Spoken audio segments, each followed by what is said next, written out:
નમસ્કાર વિદ્યાર્થી મિત્રો, રાજુ મેકવાનની યુટ્યુબ ચેનલમાં આપ સૌનું સહૃદય હાર્દિક સ્વાગત છે. વિદ્યાર્થી મિત્રો, આજે આપણે ધોરણ 9 વિષય ગુજરાતી વાર્ષિક પરીક્ષા વર્ષ 2024-25ના પ્રશ્નપત્રની ચર્ચા કરવાના છીએ. વિદ્યાર્થી મિત્રો, આ વિડીયો તમે શરૂઆતથી અંત સુધી જોજો. આપણે આમાં બધા જ પ્રશ્નોના જવાબની ઓપ્શન સાથેના બધા જ પ્રશ્નોના જવાબની અને નિબંધની ચર્ચા કરવાના છીએ. તો એમાં સૌપ્રથમ આપણે જોઈએ છે વિભાગ નંબર એ, જે ગદ્ય આધારિત છે. એમાં અ, નીચેના જોડકા યોગ્ય રીતે જોડીને ફરીથી લખો. વિદ્યાર્થી મિત્રો, મારે તમને ખાસ કહેવાનું કે તમારે અહીંયા જે રીતે જોડકા જોડ્યા છે એ રીતે જોડવાના નથી, તમારે જોડી અને ફરીથી લખવાનું છે. એટલે નંબર 1 તો અમૃત કાકી, એની સામે લખવાનું છે એને દહીં બહુ ભાવે છે. નંબર 2 સોડો, એની સામે લખવાનું છે એલા તમે નમક હલાલ કે નમક હરામ. નંબર 3 માડલ ભગત, એની સામે શેઠ છો શેનો વેપાર કરો છો. અને નંબર 4 કાશી, એની સામે લખવાનું છે મારો દીકરો મારો 7 ખોટનો બાબુડો. બ, કૌંસમાં આપેલા શબ્દમાંથી યોગ્ય શબ્દ પસંદ કરી અને ખાલી જગ્યા પૂરો. નંબર 5 ખાલી જગ્યા દુઃખી થશે એવા ભયે ચોરીની ભૂલ સ્વીકારવામાં ગાંધીજી મૌન રહ્યા. તો જવાબ છે પિતાજી. નંબર 6 ભારતનું ખાલી જગ્યા વૈભવ ખરેખર અદ્વિતીય છે. તો એનો જવાબ આવશે વિચાર. નંબર 7 ઇન્દ્ર રાજાએ ખાલી જગ્યા પાન ખાધું. એનો જવાબ છે બંગલા. નંબર 8 માણસ જ્યારે હાર કબૂલીને પ્રયત્નો છોડી દે છે ત્યારે ખાલી જગ્યા બને છે. એનો જવાબ છે વિકલાંગ. હવે ક, નીચે આપેલા પ્રશ્નોના એક વાક્યમાં ઉત્તર લખો. પ્રશ્ન નંબર 9 લેખકે યુગાન્ડાના બેતાજ બાદશાહ તરીકે કોને ઓળખાવ્યા છે. જવાબ, લેખકે યુગાન્ડાના બેતાજ બાદશાહ તરીકે ગુજરાતના શ્રેષ્ઠી નાનજી કાલિદાસ મહેતાને ઓળખાવ્યા છે. પ્રશ્ન નંબર 10 બકુલ ત્રિપાઠીના મતે મગફળીના ફોતરા આપણે ક્યાં વેરીએ છીએ. જવાબ, બકુલ ત્રિપાઠીના મતે મગફળીના ફોતરા આપણે બગીચામાં, શાળાના વર્ગમાં, થિયેટરમાં એમ તમામ જગ્યાએ વેરીએ છીએ. પ્રશ્ન નંબર 11, એમાં ડ છે. નીચે આપેલા પ્રશ્નોના 3-4 વાક્યમાં ઉત્તર લખો. એમાં નંબર 11મો પ્રશ્ન ગોપાળ બાપા સિંગોડા નદીના કોતરો ખરીદવા ઈચ્છતા હતા કારણ કે. તો જવાબ છે ગોપાળ બાપા સિંગોડા નદીના કોતરની જમીન ખરીદવા ઈચ્છતા હતા કારણ કે એ કોતરનું તળ સાચું છે, એની અંદરના ગાળામાં પાણીના ધરા ભરેલા હોય છે, ગમે ત્યાં 8 હાથ સુધી ખોદતા જ પાણી નીકળે છે. આ જમીન વિશેષ પ્રકારની છે. એ સિંગોડાના મારને કોઈ પણ રીતે રોકીએ તો આ કોતરોમાં બનારસી લંગડો પાકે અને ગરીબોના અમરફળ જેવા બોર ઢગલે ઢગલા ઉતરે તેમ છે. પ્રશ્ન નંબર 12 ગાંધીજીએ ચિઠ્ઠીમાં શું લખ્યું હતું. જવાબ, ગાંધીજીના માંસાહારી ભાઈને દેવું થયું હતું, આથી ભાઈના સોનાના કડામાંથી નાનો ટુકડો કાપી દેવું ચૂકવવામાં ગાંધીજીએ ભાઈને સાથ આપ્યો. આ ચોરી કર્યા પછી ગાંધીજીને પશ્ચાતાપ થયો અને પિતાજીને ચિઠ્ઠીમાં આ ચોરી કર્યાની તેમણે નિખાલસ કબૂલાત કરી. પ્રશ્ન નંબર 13 દેવલાએ બાબુ સાથેની દોસ્તીને કેવી રીતે નિભાવી એ તમારા શબ્દોમાં લખો. જવાબ, દેવાંશી ઉર્ફે દેવલાના નાચગાનથી પ્રસન્ન થયેલા ઇન્દ્ર રાજાએ દેવલાને વરદાન માગવા કહ્યું.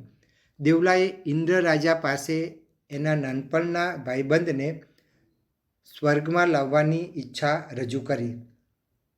ઇન્દ્ર રાજાએ એની ઈચ્છા પૂરી કરી અને બાબુને દેવલા સાથે એક દિવસ સ્વર્ગમાં રહેવાનો લહાવો મળ્યો. આ રીતે દેવલાએ બાબુ સાથેની દોસ્તી નિભાવી. હવે ઈ, નીચે આપેલા પ્રશ્નોના 8-10 વાક્યમાં મુદ્દાસર ઉત્તર લખો. પ્રશ્ન નંબર 14 મહારાજા વજયસિંહની ઉદારતાને તમારા શબ્દોમાં વર્ણવો. વિદ્યાર્થી મિત્રો, જવાબ લખતા પહેલાં તમારી કૃતિનું નામ, કર્તાનું નામ અને સાહિત્ય પ્રકાર લખ્યા પછી જ જવાબ લખવાની શરૂઆત કરવાની છે. જવાબ જોઈએ. એક વખત ભાવનગરના મહારાજા વજયસિંહજી ઘોડેસવાર બનીને ભૂંભલી ગામે સોડા નામના ખેડૂતની વાડીમાં આરામ કરવા રોકાયા. એમને ભૂખ લાગતા સોડાએ પોતાના ભાગનો બધો બોળો એમને ખવડાવીને એમનું પેટ ઠાર્યું. એ દરમિયાન સોડાએ પોતાની આપવીતી કહી. તેણે ઠાકોર વજયસિંહજીને ઘણી ગાળો પણ દીધી. તેને ખબર નહોતી કે અજાણ્યો ઘોડેસવાર ઠાકોર વજયસિંહ પોતે જ છે. ઠાકોર સોડાની નિખાલસ વાણીથી પ્રભાવિત થયા, કેમ કે એના શબ્દોમાં વ્યથા હતી.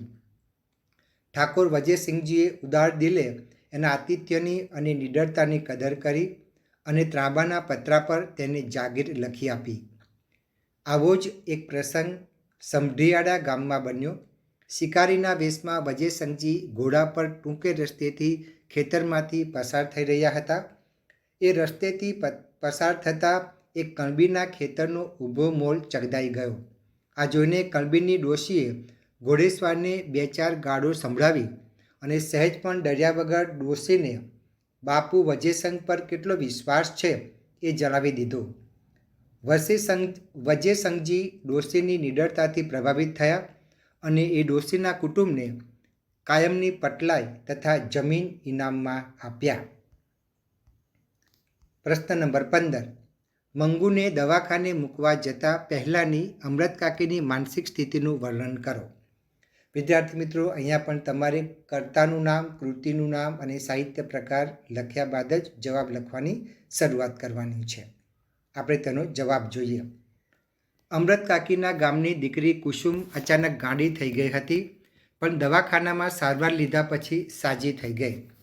કુસુમ પાસેથી દવાખાનામાં ગાંડા દર્દીઓ સાથેનો સારો વ્યવહાર જાણ્યા પછી અમૃતકાકી મંગુને દવાખાનામાં મૂકવા તૈયાર થયા.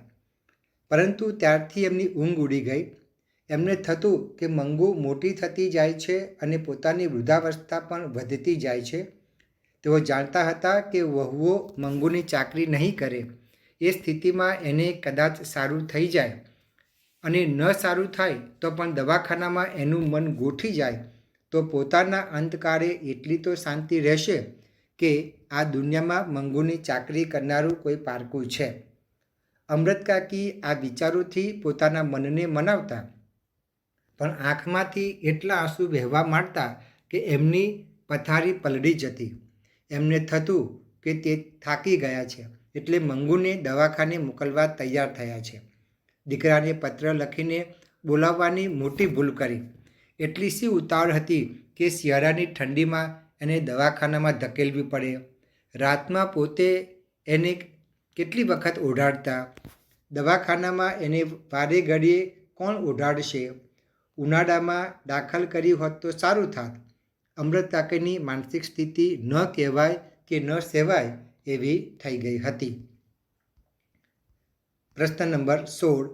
પર્વતારોહણ વખતે અરુણિમાએ કઈ કઈ મુશ્કેલીઓ પડી હતી? અહીંયા પણ વિદ્યાર્થી મિત્રો તમારે કર્તાનું નામ, કૃતિનું નામ અને સાહિત્ય પ્રકાર લખ્યા પછી જ જવાબ લખવાની શરૂઆત કરવાની છે. તેનો જવાબ જોઈએ. પર્વતારોહણ વખતે અરુણિમાને અનેક મુશ્કેલીઓનો સામનો કરવો પડ્યો. તેનો કૃત્રિમ પગ વારંવાર ખસી જતો. એના શરીરનું વજન તેનો પગ ઉઠાવી શકતો નહીં. એનાથી આગળ ચલાતું નહીં. છતાં તેણે પ્રયાસો ચાલુ રાખ્યા. અનેક પડકારો સામે ઝઝૂમતી અરુણિમા હિલેરી ટોપ પર પહોંચી. ત્યાંથી તેને એવરેસ્ટ પર પહોંચવાનું હતું, પણ એના બાટલામાંથી ઓક્સિજન ખલાસ થવા આવ્યો હતો. તેમ છતાં તેણે પાછા ફરવાને બદલે જીવનું જોખમ ખેડવાનો સંકલ્પ કર્યો અને 1.5 કલાકમાં જ તે એવરેસ્ટની ટોચ પર પહોંચી. આ તેની લોખંડી મનોબળની જીત હતી. પણ પાછા ફરતા તો ઓક્સિજન રહ્યો જ નહોતો. ત્યાં એક બ્રિટિશ પર્વતારોહકે તેના તરફ ઓક્સિજનનો એક બાટલો ફેંક્યો. એ પ્રશ્ન હલ થયો ત્યાં કૃત્રિમ પગનો સાથ ન મળ્યો. કૃત્રિમ પગ વગર તેણે ઘસડતા કેમ્પ 4 થી સમિટ સુધીનું 3500 ફૂટનું અંતર 24 કલાકમાં કાપ્યું. હવે વિદ્યાર્થી મિત્રો, આપણે વિભાગ બી જે પદ્ય વિભાગ છે એની ચર્ચા કરીએ. નીચેના જોડકા યોગ્ય રીતે જોડીને ફરી લખો. તો નંબર 17, સાંજ સમય સાંભળ્યું, એની સામે લખવાનું છે નરસિંહ મહેતા. નંબર 18, ગુર્જરીના ગૃહકુંજે, એની સામે લખવાનું છે ત્રિભુવનદાસ પુરુષોત્તમદાસ લુહાર સુંદરમ. નંબર 19 ગોદ માતાની ક્યાં એની સામે લખવાનું છે ચંદ્રકાંત શેઠ. અને નંબર 20 મારા સપનામાં આવ્યા હરી એની સામે લખવાનું છે રમેશ પારેખ. બ કૌંસમાં આપેલા શબ્દમાંથી યોગ્ય શબ્દ પસંદ કરી ખાલી જગ્યા પૂરો. નંબર 21 યુદ્ધમાં ધમકીભર્યો પત્રો મળ્યો એટલે ખાલી જગ્યા, એમાં જવાબ આવશે કોરો કાગળ. નંબર 22 ખાલી જગ્યા શ્રી કૃષ્ણ સુદામાને લાકડા લાવવાનું કામ સોંપ્યું હતું, જવાબ આવશે ગોરાણીએ. નંબર 23 પુત્રવધૂના આગમનથી કવિ ખાલી જગ્યા સુગંધનો અનુભવ કરે છે, એનો જવાબ છે કમળનો.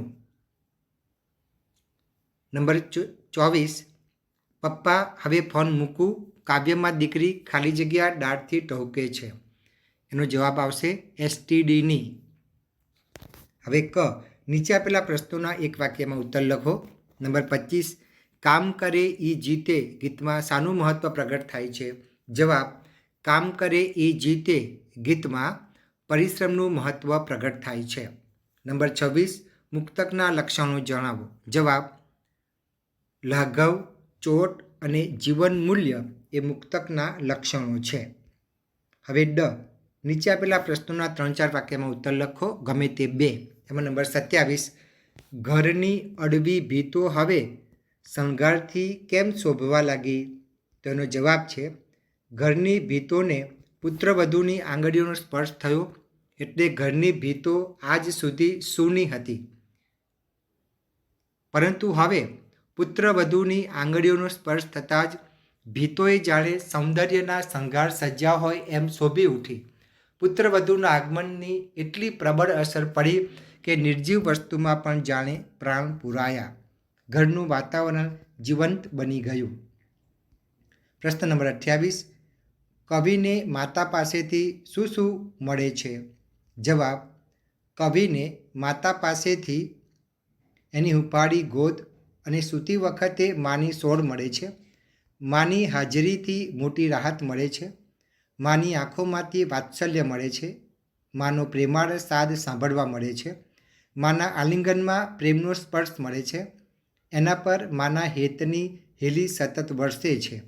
માની શીતળ છાયા અને હુંફાળી માયા મળે છે. પ્રશ્ન નંબર 29 ગોવાડોમાં ગિરિધર કઈ રીતે શોભે છે?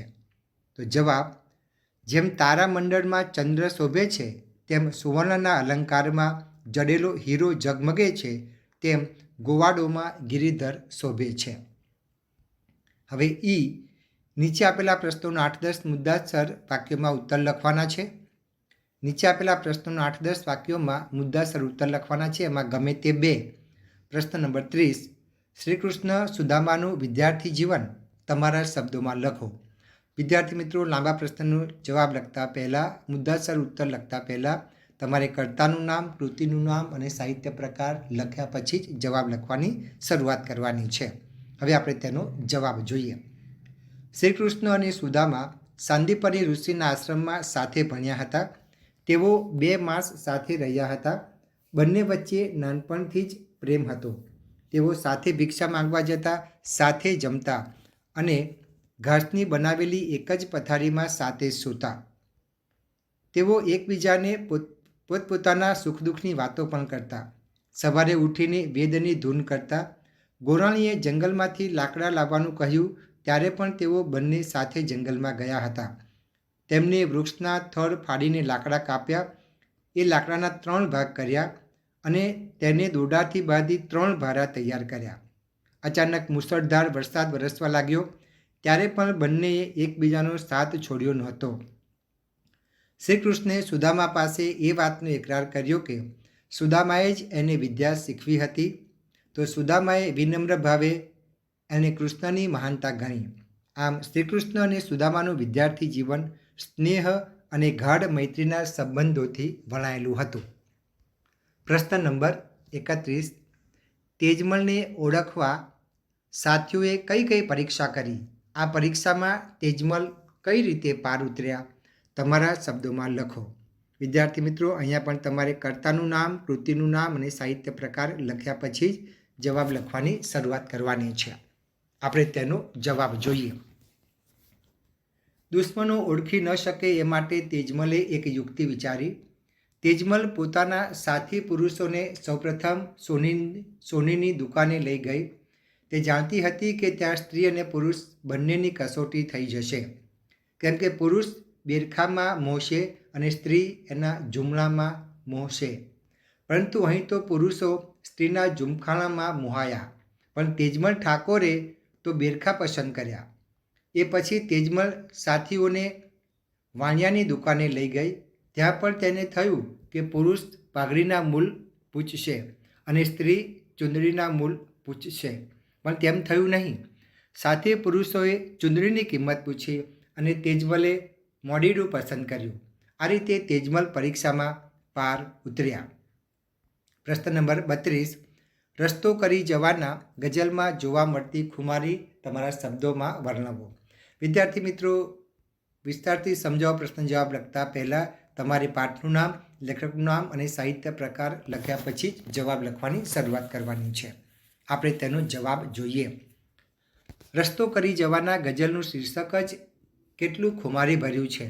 ગમે તેવી વિપરીત પરિસ્થિતિમાં આવે અને તેનો ઉકેલ ન જડે તો એનાથી મૂંઝાઈને શા માટે મરી જવું?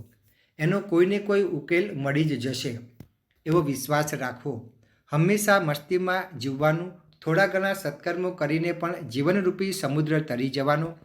કોણે કહ્યું કે એક પણ સત્કર્મ કર્યા વગર જ આપણે મરી જઈશું? આપણે દુનિયાની તમામ વસ્તુઓ અને લોકોની લાગણીઓ પ્રાપ્ત કરીને જીવનને ભરી દઈશું. કેટલાય દીપક સદૈવ પ્રજ્વલિત રહેતા હોય છે. જીવનની આંધીઓમાં પણ એનો પ્રકાશ પાથરશે. અર્થાત જીવનની ગમે તેવી મુશ્કેલ પરિસ્થિતિમાં પણ વિચારરૂપી પ્રકાશના અજવાળા ફેલાવીશું. દુઃખની એકમાત્ર દવા આપણું આત્મબળ છે. જીવનના દરેક જખમને અમી નજરથી રૂઝાવી દઈશું. આપણે સ્વયં પ્રકાશ છીએ. આપણે એવો દીપક નથી કે કોઈ બુઝાવે ને બુઝાઈ જાય.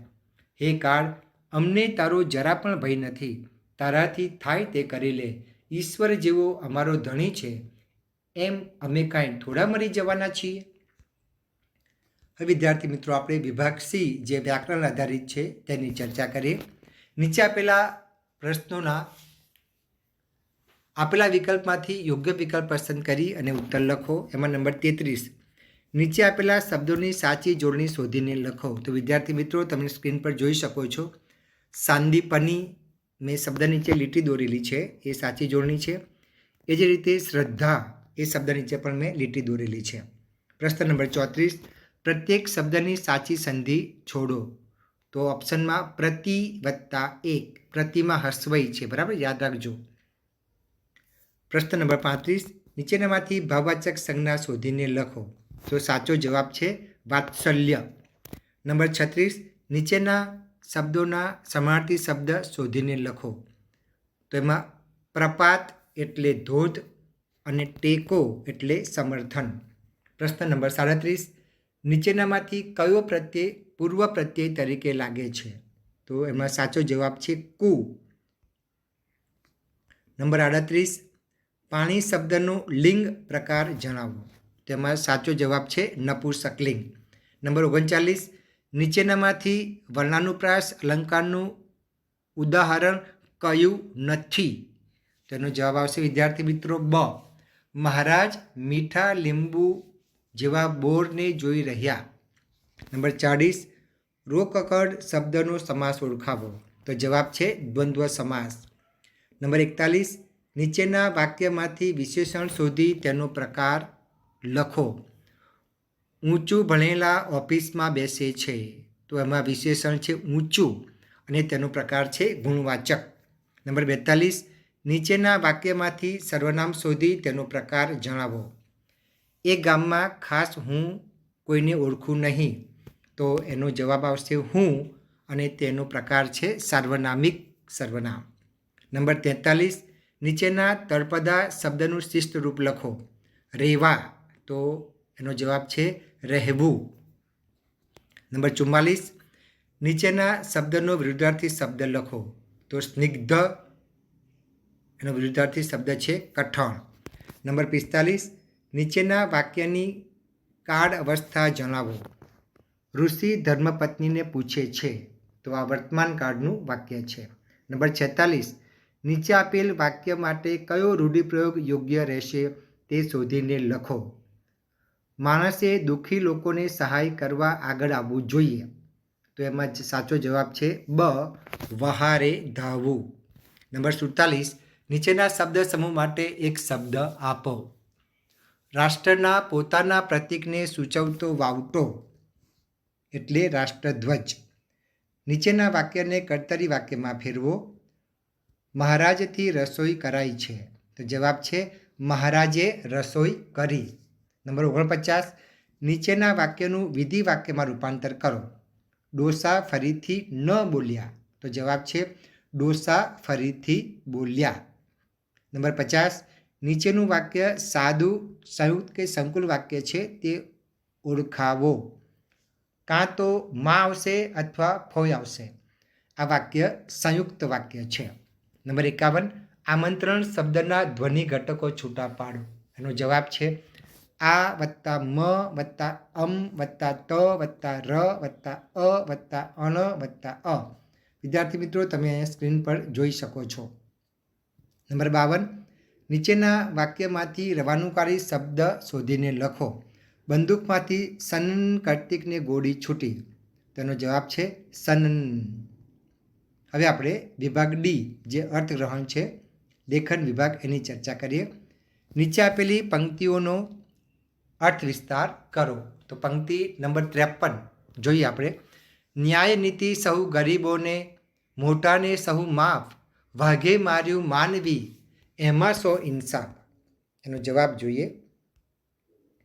કવિએ આ પંક્તિઓમાં દ્વારા સામાજિક વિષમતાને વેધકતાથી રજૂ કરી છે. સમાજમાં બધા કાયદા ગરીબોને અર્થાત સામાન્ય પ્રજાને જ લાગુ પડે છે, શ્રીમંતો કે રાજકારણીઓને નહીં. કવિએ વાઘનું દ્રષ્ટાંત આપીને આપણા સમાજની વિષમતા ખુલ્લી પાડી છે.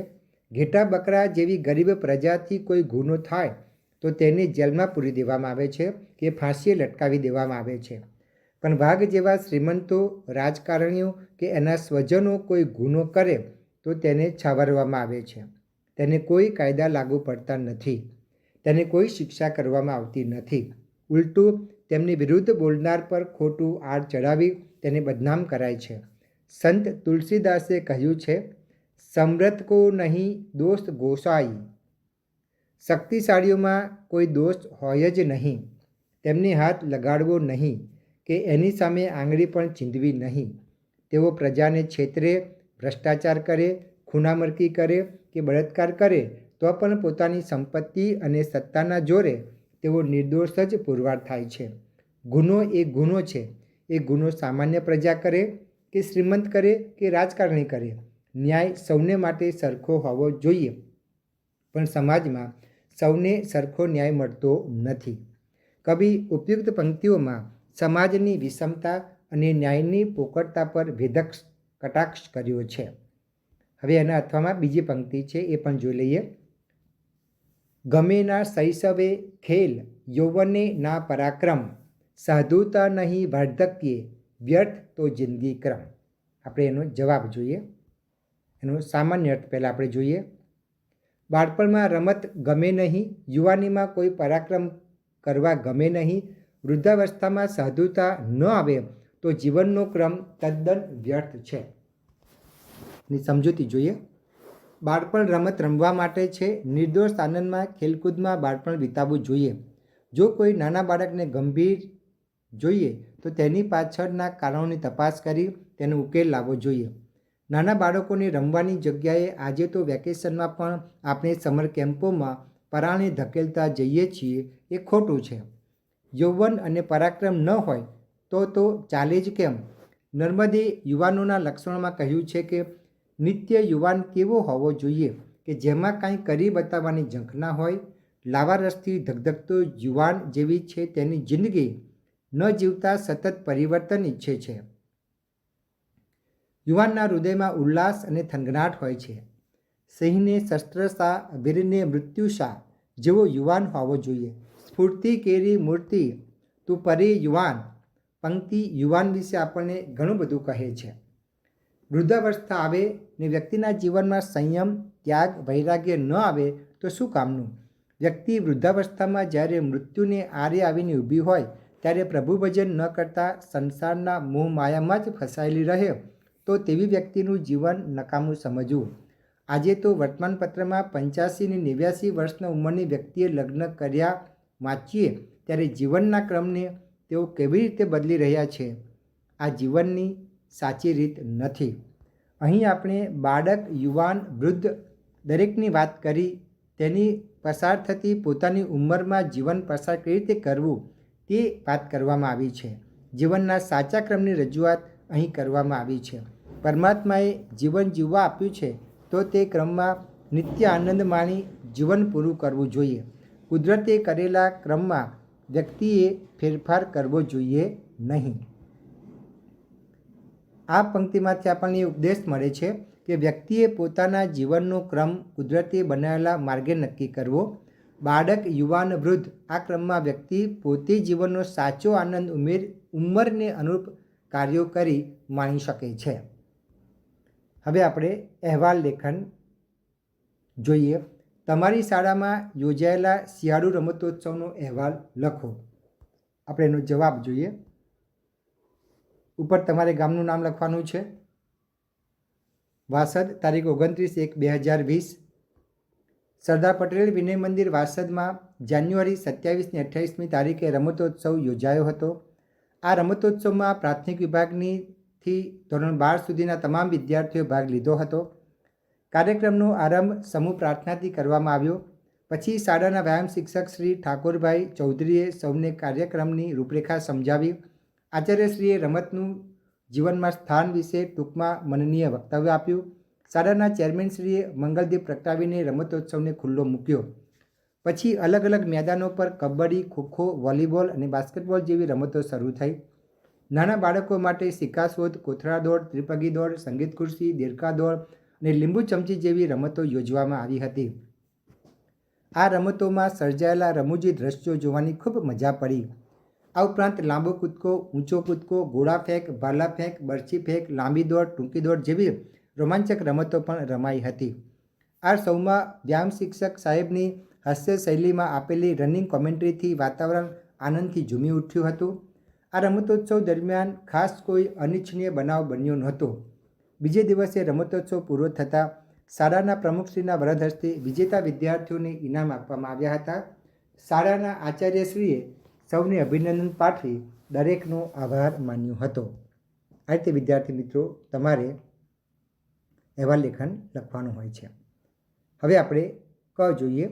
નીચેનો ગદ્યખંડ વાંચી તેની નીચે આપેલા પ્રશ્નોના ઉત્તર લખો. તો વિદ્યાર્થી મિત્રો આપણે સૌપ્રથમ પેરેગ્રાફનું વાંચન કરીશું. ત્યાર પછી તેની નીચે આપેલા પ્રશ્નોના જવાબની ચર્ચા કરીશું. સમયની મૂડી તો દરેક પાસે સરખી જ હોય છે, પણ તેને ખર્ચવામાં તફાવત હોય છે. એક વ્યક્તિ તેને કરકસરથી, યોજનાપૂર્વક, વ્યવસ્થિત રીતે ખર્ચે છે, જ્યારે બીજી વ્યક્તિ તેને આડેધડ અને અવિચારીપણે વેડફી નાખે છે. પરિણામે એકને સંતોષ અને સફળતા મળે છે, બીજાને થાક અને નિષ્ફળતા. જે વ્યક્તિને પોતાનો સમય વાપરતા આવડતું નથી તેને કશું જ વાપરતા આવડતું નથી. જો તમારી પાસે મર્યાદિત પ્રમાણમાં મૂડી હોય તો તેમાં થતી બચત એ જ તમારી કમાણી છે. નવો સમય કોઈને મળી શકતો નથી. એટલે જે માનવ પોતાના સમયની વધુમાં વધુ બચત કરી શકે તેની પાસે વધુમાં વધુ સમય જમા થઈ શકે, અને જેની પાસે સમય જમા થાય તેની પાસે શક્તિ પણ જમા થાય. સમય અને શક્તિ ભેગા થાય એ પછી શું ન કરી શકે એ ધારે તે કરી શકે. આ પેરેગ્રાફના સર્જક છે મોહમ્મદ માકડ. પ્રશ્ન નંબર 55. કઈ વ્યક્તિને સંતોષ અને સફળતા મળે છે? જવાબ: જે વ્યક્તિ સમયની મૂડીને કરકસરથી, યોજનાપૂર્વક તથા વ્યવસ્થિત રીતે ખર્ચી શકે તેને સંતોષ અને સફળતા મળે છે. પ્રશ્ન નંબર 56. થાક અને નિષ્ફળતાનો અનુભવ કોને થાય છે? જવાબ: જે વ્યક્તિ સમયની મૂડીને આડેધડ અને અવિચારીપણે વેડફી નાખે છે તેને થાક અને નિષ્ફળતાનો અનુભવ થાય છે. પ્રશ્ન નંબર 57. કઈ વ્યક્તિ પાસે સમય અને શક્તિ જમા થાય છે? જવાબ: જે વ્યક્તિ પોતાના સમયની વધુમાં વધુ બચત કરે છે તેની પાસે વધુમાં વધુ સમય અને શક્તિ જમા થાય છે. પ્રશ્ન નંબર 58. ગદ્યખંડને યોગ્ય શીર્ષક આપો. તેનો જવાબ છે સમય એ જ સાચી મૂડી. હવે એના અથવામાં આપણે બીજો પ્રશ્ન જોઈએ છે. નીચેનું કાવ્ય વાંચી તેની નીચે આપેલા પ્રશ્નોના ઉત્તર લખો. તો વિદ્યાર્થી મિત્રો, આપણે સૌ પહેલાં કાવ્યનું પઠન કરીશું, પછી તેના પ્રશ્નોના જવાબની ચર્ચા કરીશું. તાંબા લોટો ભરી તુલસીને પાણી પાયું ખરું કે? જોજો પાછું ભૂલી નવ જતા વ્યર્થ જંજાળ આડે. રહેશે મારા તુલસી તરસ્યા પાંદડા ઓસવાશે, એકેય ના પરણ ચૂંટજો જીવતું છોડવેથી. કુંડામાં જે ગરી ગરી પડ્યા હોય તે માત્ર લેજો, રાજી રહેશે પ્રભુ જળહર્ષે દીપ સૌભાગ્યનો યે. નિત્યમાના મુખથી સ્રવતા શબ્દ ભીના ભરેલા, વૃંદા વિષ્ણુ પરિણય લીએ કાર્તિક ધન્યતાથી. ધ્રુજે દીવો અરવ કળશે ખંડ લંબાય ઓળા, મૂંગું મૂંગું ધસી રહ્યું કશું ભક્ષી લેવા પિતાને. સૂતેલા જે ક્ષીણ થઈ બધે ડુસકા કઈથી જેલા, અડધા ખુલ્લા જનક મુખમાં કંપતે હાથ માતા. મૂકે લીલું પરણ તુલસીનું ભીડી હોઠ સુખા, આયુષ્ય જે ઉર્સીચે ઉછરેલ તે છોડ ભેરું. આ કાવ્યના સર્જક છે ભગવતી કુમાર શર્મા. હવે આપણે તેના પ્રશ્નના જવાબ જોઈએ. માં કોને પાણી પાવાની સૂચના આપે છે? તો જવાબ, માં તુલસીના છોડને તાંબો લોટો ભરી પાણી પાવાની સૂચના આપે છે. માં કેવા તુલસી દળ લેવાનું કહે છે? જવાબ, કુંડામાં જે ગરી પડ્યા હોય તેવા તુલસી દળ લેવાનું માં કહે છે. પ્રશ્ન નંબર 57, માં કઈ રીતે એમના પતિના મુખમાં તુલસી પર્ણ મૂકે છે? જવાબ, માં એમના પતિના અડધા ખુલ્લા મુખમાં કંપતે હાથે તુલસીનું લીલું પર્ણ મૂકે છે. પ્રશ્ન નંબર 58, કાવ્યને યોગ્ય શીર્ષક આપો. તેનો જવાબ છે તુલસી દળ. હવે વિદ્યાર્થી મિત્રો, આપણે નિબંધની ચર્ચા કરીએ. એમાં પહેલો નિબંધ છે માતૃપ્રેમ. તો આપણે જવાબ જોઈએ, નિબંધ જોઈએ માતૃપ્રેમ. માં કહેતા મોઢું ભરાઈ જાય એવી વાત્સલ્ય મૂર્તિ માને કવિશ્રી બોટાદકરે જનનીની જોડ સખી નહીં જડે રેલોલ શબ્દોમાં અને કવિ પ્રેમાનંદે ગોળ વિના મોડો કંસાર, મા વિના સૂનો સંસાર કહીને માતાના ઋણનો સ્વીકાર કર્યો છે. બાળક ઉદરમાં હોય ત્યારથી માંડીને બાળકને જન્મ આપી તેનું લાલન પાલન કરી સુયોગ્ય ઘડતર આપી તે મોટું ને સમજણું થાય ત્યાં સુધી માતા અનેક કષ્ટો વેઠી પોતાના સુખને વિસારે પાડે છે અને તેથી જ જગતમાં સૌ સ્નેહીઓ વચ્ચે તે સૌજન્ય મૂર્તિ જેવી ઝળહળે છે. માતા એ સંતાનોને માત્ર જન્મ આપનારી જન્મદાત્રી જ નથી, તે તો બાળકનું જીવની જેમ જતન કરનારી જનેતા અને સુયોગ્ય ઘડતર કરનારી સંસ્કારદાત્રી પણ છે. માતાને મન તેનું દરેક બાળક કાળજાનો કટકો છે. પછી ભલેને તે એક સંતાનની માતા હોય કે 8 સંતાનોની માતા હોય, માં તે માં છે અને તેમાં જ તેની ખરી લોહીની સગાઈ છે. માતા ગરીબ હોય કે શ્રીમંત, એનું વાત્સલ્યનું ઝરણું અખૂટ વહ્યા કરે છે. બાળક તંદુરસ્ત અને દેખાવડું હોય કે લૂલું, લંગડું કે બહેરું બોબડું, તેને મન તો તે ગુલાબના ખીલેલા ગોટા જેવું જ હોય છે. બીમાર બાળકની સાર સંભાળ લેવામાં માતા રાતની ઊંઘનો વિસારે પાડી દે છે. નિશાળેથી સમયસર પરત ન આવેલ બાળક માટે તે બેબાકડી અને ચિંતાતુર બની જતી હોય છે. પોતે ભીનામાં સૂઈને પોતાના બાળકને કોરામાં સુવડાવે છે. ખરેખર માતા ત્યાગમૂર્તિ છે. રાત દિવસ તે સંતાનોની ચિંતા અને કલ્યાણનો વિચાર કરતી હોય છે. માં વિનાના સંતાનની સ્થિતિ દયજનક હોય છે. માટે તો કહેવાય છે કે રેટ્યો કાતતી માં ન મરજો, ભલે ઘોડે ચડતો બાપ ન હોય. માતા તો બાળકની જીવન સૈયાનું સુકાન છે, જીવનનું સબરસ છે. ત્યાગ, વાત્સલ્ય, માધુર્યભરી જીવનની અનમોલ અને અદ્વિતીય મૂડી છે. જગતના દરેક મહાન પુરુષોના જીવન ઘડતરમાં તેમની માતાનો ફાળો અનન્ય અને અનમોલ રહ્યો છે. તે બાળકની પ્રેરણાદાયી છે. માટે તો નેપોલિયને તેને માટે એક માતા 100 શિક્ષકની ગરજ સારે છે એમ કહ્યું છે. માતા સંતાનના ચારિત્ર્યનું ઘડતર કરે છે. ચારિત્ર્યવાન વ્યક્તિ જ સમાજ અને રાષ્ટ્રનું ઘડતર કરી શકે છે. રાષ્ટ્ર નિર્માણમાં માતાનો ફાળો રહેલો છે. તેથી જ કહેવાયું છે કે જે કર ઝુલાવે પારણું તે જગ પર શાસન કરે. મિનળ દેવીએ સિદ્ધરાજમાં જ અને જીજાબાઈએ શિવાજીમાં રાષ્ટ્રભાવનાનું વાવેતર કર્યું હતું. પુત્રીબાઈ જેવી માતાએ ગાંધીજીને વારસામાં સંસ્કાર ધન આપ્યું હતું.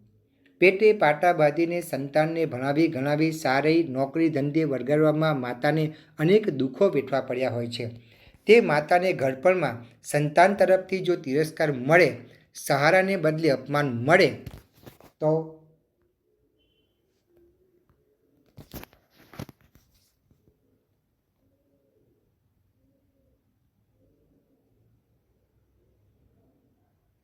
પણ તેનું હૈયું તો ખમ્મા મારા લાલને જ પોકારતું હોય છે.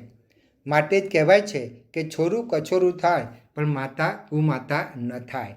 સર્વત્ર પૂજનીય એવા માતૃત્વ માટે અર્પી દઉં સૌ જન્મ એવડું માં તુજ લહેણું કહીને કવિશ્રી બહેરામજી મલબારીએ માતા તરફનું ઋણ અદા કરે છે.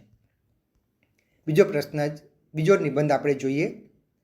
વસંતનો વૈભવ.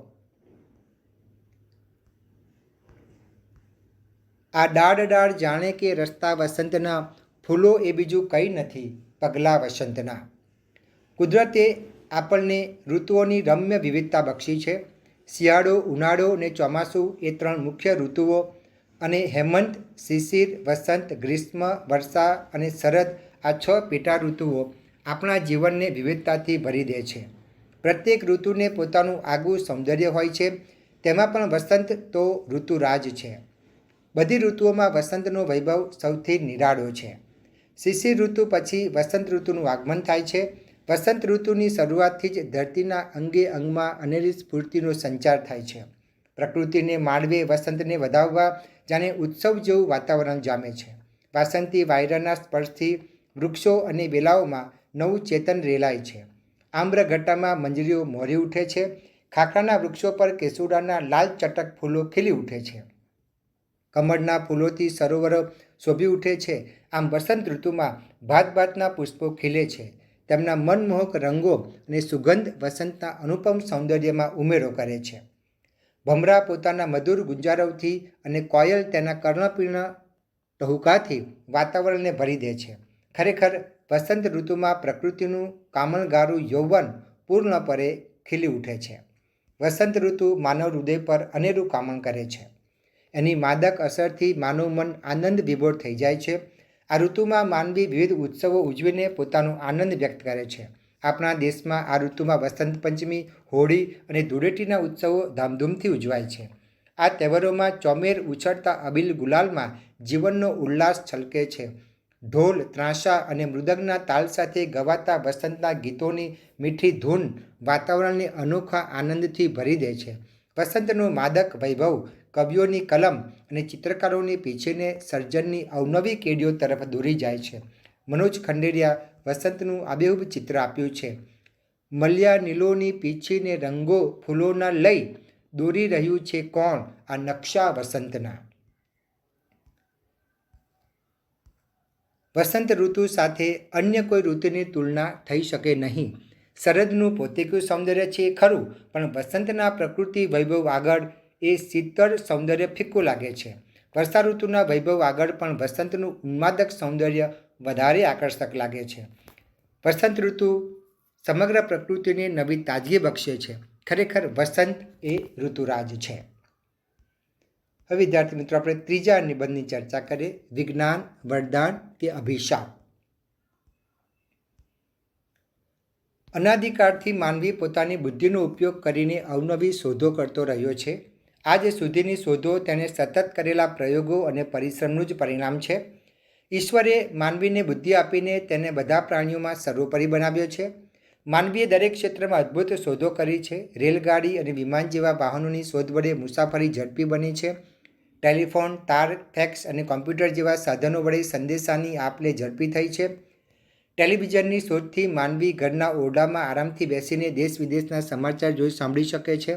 હવે તેને સિનેમા જોવા માટે થિયેટરમાં કે ક્રિકેટ જેવી રમતો જોવા માટે સ્ટેડિયમ પર જવાની જરૂર રહેતી નથી. આથી સમય, શક્તિ અને પૈસાનો પણ બચાવ થાય છે.